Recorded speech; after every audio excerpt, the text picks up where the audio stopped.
kemarin. Pemadaman terjadi akibat dari mesin sewa kita yang hanya tinggal 2 unit. Kulkas, AC, rusak Pak. PLN juga lagi informasi kita. Kita mengundang pihak PLN supaya kita tahu proses seperti apa dalam lantaran kita publikan. Ini kan kasihan masyarakat. Tahun sendirilah. Tadi sudah dibacakan keluarga kemana hujan. Kira kapan? Kalau ini dari malam sejauh sudah kasih koordinasi.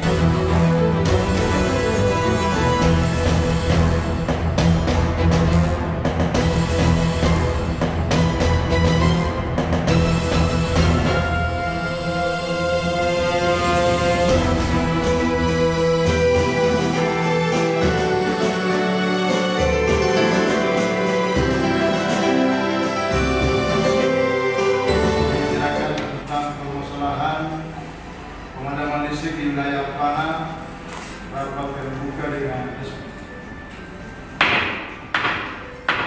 Namun pada saat ini permasalahan pemadaman ini secara bergilir di wilayah Ampana telah menimbulkan berbagai tanggapan dengan masyarakat sekaligus di wilayah Ampana sekitarnya oleh karena adanya pemadaman yang sudah sesuai dengan jadwal.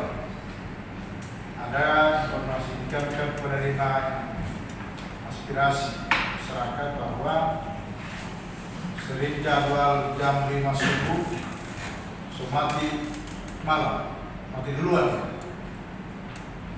Nah, saat ini ya, Dewan ini memang kita penerima aspirasi, kita juga menerima cacian. Saya baca dulu, ada bukan gara-gara ini, cuma saya sampaikan. Salah satunya keluhan masyarakat lewat media sosial. Kira-kira sejauh mana langkah-langkah pihak PLN untuk mengembalikan secara normal kembali. Kita tahu persis Pak, kita tahu persis debit air turun, rusak mesin. Mungkin ada langkah-langkah konkret yang bisa karena itu terus terang warga masyarakat saat ini begitu ya pelampiasannya ke DPR. Karena dia ini kan perwakilannya, jangan tusuk kembali pilih, jadi di enak-enak saat ini, tapi mereka kasihan masyarakat awam. Jadwal ini tidak sesuai lagi kan? Saya sudah perhatikan dia jadwal.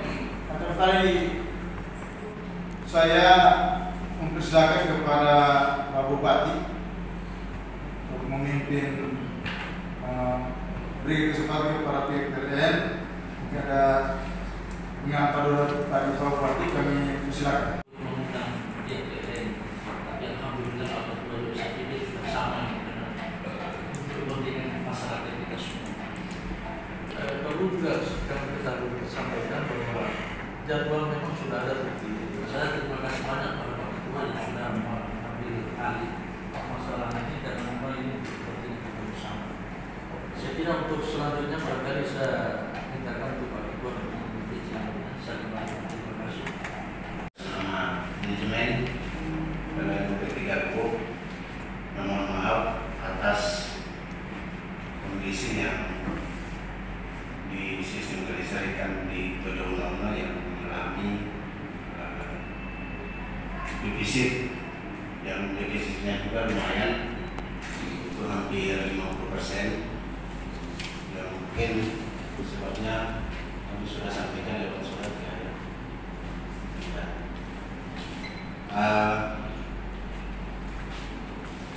Langkah-langkah yang kita sudah lakukan untuk antisipasi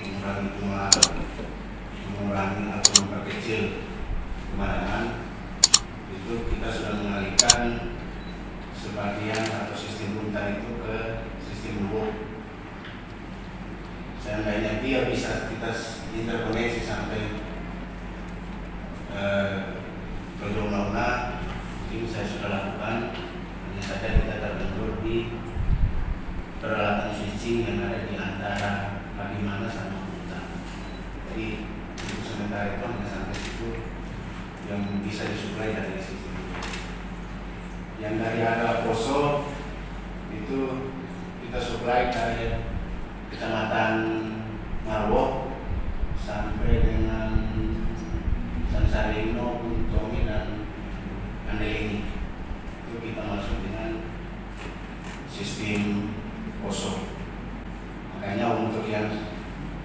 Sari Nomaro itu tidak masuk di jadwal pagi.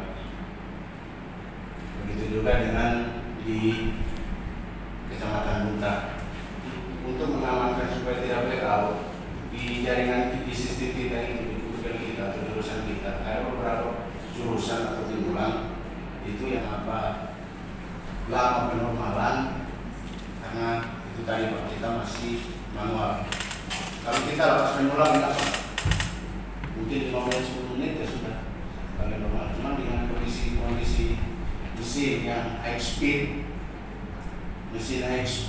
yang dayanya rata-rata 1 mega itu rentan sekali terhadap beban-beban kredit yang besar.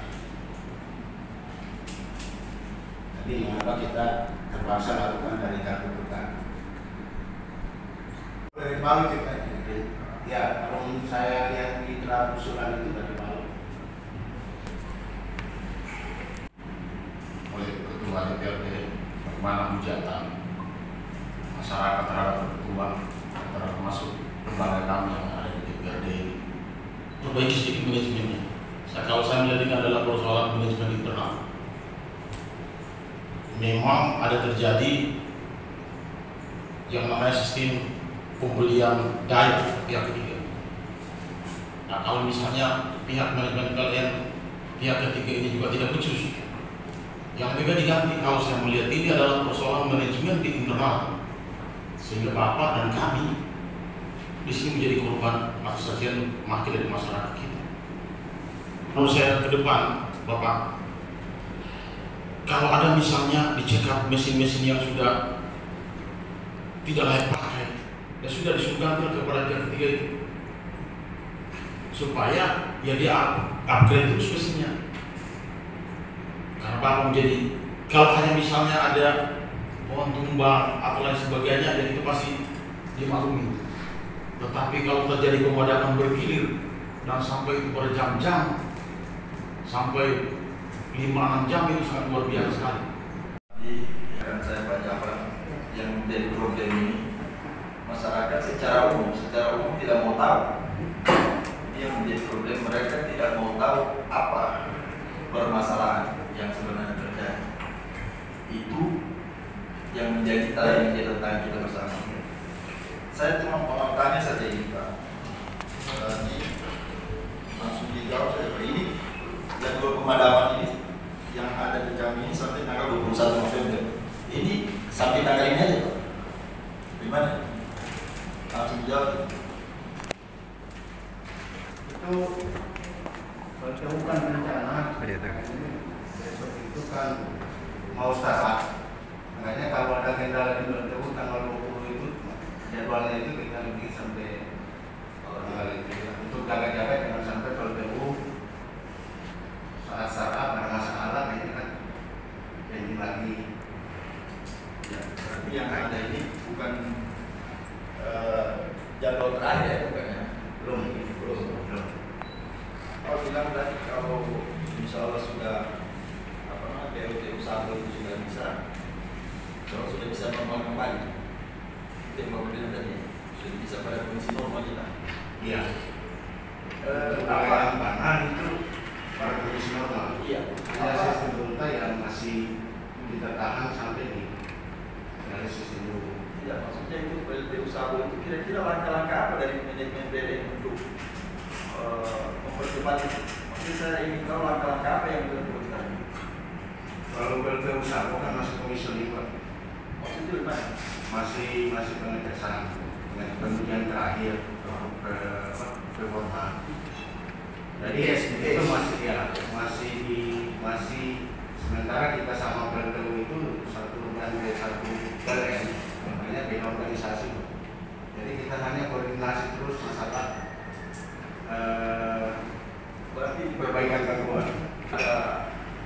ada titik terang juga kira-kira kapan? Kalau ini dari malam Sejauh ini kasih koordinasinya yang kalau tadi malam hasil koordinasi itu sudah siap perbaikan.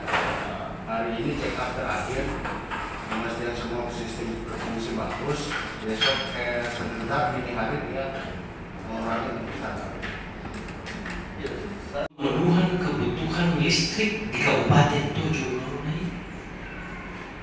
Kita jangan dulu melihat PLTU karena itu masih dalam pengawasan konsultan.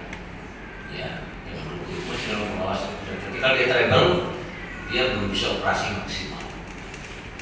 Terkait dengan apa yang disampaikan oleh rekan saya, Ketua Komisi 2, cadangan harus ada. Tidak bisa tidak ada cadangan. Kenapa? PLN kami minta berkoordinasi dengan Dinas Pertambangan. Kalau dulu Pertambangan ya, sekarang Dinas Perumahan. Minta solusi. Kirimkan, layangkan surat kepada Pemda untuk penyediaan cadangan mesin, ya paling tidak 4 unit. Ketika terlalu seperti ini, kita tidak perlu lagi pusing pemadaman, apalagi menghadapi bulan Ramadan, nanti di demo kita. Dan dikatakan tadi bahwa 4.650 ini sudah ini terburuk. Nah, benar yang disampaikan oleh Pak Jafar. Kenapa tidak berpikir cadangan, karena ini persoalannya mesin. Mesin bisa saja rusak. Cadangan tadi persiapkan, ya bisa. Pemerintah daerah bisa membeli itu. Paling satu mesin berapa harganya kira-kira Pak Direktur? Masa tidak bisa dianggarkan? Kadis Pertambangan, Kadis Perumahan, alokasikan kemudian dihibahkan kepada pihak PLN. Dijadikan cadangan ketika terjadi pemadaman, ya jangan ada pemadaman, ada cadangan kok. Jangan dipakai karena terkait dengan BBM-nya. Berkoordinasi dengan pemerintah daerah untuk menyelesaikan persoalan yang terjadi 4.650 itu, supaya tidak ada pemadaman sendiri. Sebetulnya jauh sebelumnya ini sudah harus ada langkah itu. Jauh sebelumnya. Karena saya yakin bahwa mesin yang ada di Matangis itu sudah lama itu, sudah tua, sudah berapa tahun, pasti harus. Nah ini perlu, ya. Saya minta supaya Kadis Pertambangan sampaikan itu Pak Akbar, koordinasikan dengan pihak PLN, apa langkah dalam rangka mempersiapkan cadangan di 2021 supaya tidak terjadi seperti ini. Kulkas, AC rusak Pak. Nah ini yang harus menjadi perhatian. Saya kira dari saya, kita Pemda harus tangkap. Ya, kita Pemda harus tangkap. PLN juga harus rajin koordinasi dengan Pemda. Jadi kita jangan hanya mengandalkan selalu berpikir pada penanganan ini ya, PPJ ya. Nah kita jangan salah itu. Kita bagaimana berkontribusi untuk listrik supaya masyarakat terlayani. Karena kita tidak melakukan ini, akibatnya yang inilah dapat maki. Selalu dimaki. PLN dimaki, DPR dimaki oleh rakyat.